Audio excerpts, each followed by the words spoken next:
Sir, paano naman kung di marunong mag-drive ng kotse, pero marunong ako mag-drive ng Travis?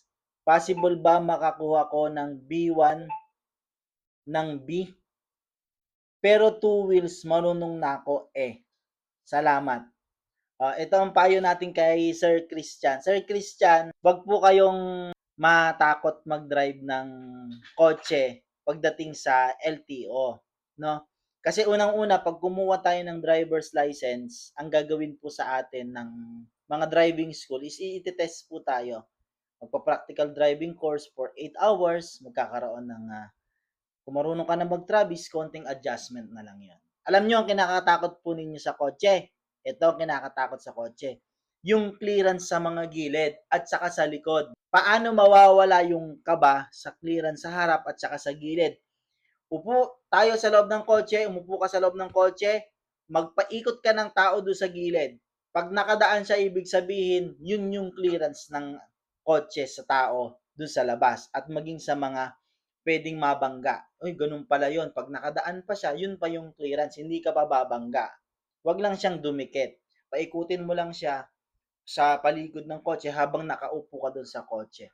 So isang paraan yon para mapamiliarize natin yung clearance sa pagpa-parking at sa pagmamaneho. Tuwing magdadrive tayo ng kotse o tingin tayo sa side mirror, tuwing may dadaanan na makitid, ganun pala, malayo pa, malapit pa. So ito yung theory pa lang ng binabanggit namin sa inyo. Part naman ito ng seminar na binabanggit natin. So, kung natatakot ka mag-drive ng kotse, pero marunong ka na mag-drive ng Travis, orientation lang yan. Huwag kang matakot. Ako po, halimbawa na lang, no? Ako po ay nagda-drive ng L300, tapos Flexi Truck, mas malaki sa Travis. Pero hindi ako marunong mag-drive ng kotse. Pero ang yung ako'y nag-assessment ng driving NC2 diyan sa TESDA sa May Makati, yung ginamit kotse. Sabi ko, kaya ko ba? Iba pa ang diesel na makina, iba pa yung gasoline na makina. Sa diesel, pag bitaw mo ng clutch, tatakbo na. Sa kotse, pag bitaw mo ng clutch, kailangan magbigay ka ng gas para tumakbo. Kasi pag bitaw mo lang ng clutch at medyo paahon, mamamatay. So, yun na nga nangyari sa akin. Paatras yung parkingan, namatay yung kotse. Dahil nakita naman na naipark ko naman ng maayos sa driving NC2, yung kotse, dahil hindi naman ako sanay sa kotse, pareho tayo ng dinadrive, yung maliit lang yung ulo, walang harapan, ay namatayan ako nung dahil diesel type din naman ako. Pero mataas yung aking written examination, pati yung oral exam ko mataas. Nahugot siya at naipark ko naman na maayos yung kotse. Awa ng Diyos. So, wag ka lang kabahan. Ako man, takot na takot din ako mag-drive noon ng ng motor. Sabi ko, hindi ako magdadrive ng motor. Pero nung ako yung magtuturo na, sabi ko dapat akong matutong ng pagmumotor. Hindi lang pwedeng kotse lang kasi ituturo ko din yung pagmomotor, light vehicles din kasi siya eh. Tapos ganun din, takot din ako mag trailer truck, mag-truck.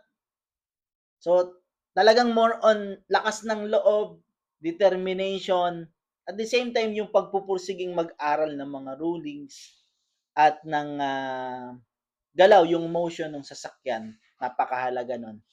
At yung clearance, laging binabantayan. Siyempre, yung laging pagtatagubilin at laging pagiging caring sa pagmamaneho. Sana, Sir Christian, mapalakas natin ang loob mo sa pamamagitan ng video na ito. At nakatulong po tayo dun sa iba na ganun din, kapareho din namin ng una na kinakabahan, natatakot sa pagmamaneho ng iba't ibang mga sasakyan. Gawin natin yung determination, gawin natin yung ating pag-aalaga din sa ating sarili, sa kaalaman. Huwag tayong maging dahop sa kaalaman at magiging maliksi sa pakikinig at ng obserbasyon. Sana nakatulong, sana nakapagpaalala itong ating video para po sa mga kagaya namin natatakot noon. Road and Machine Care, magtagubilin palagi at laging maging caring sa ating pagmamaneho. Muli po, salamat po sa Diyos.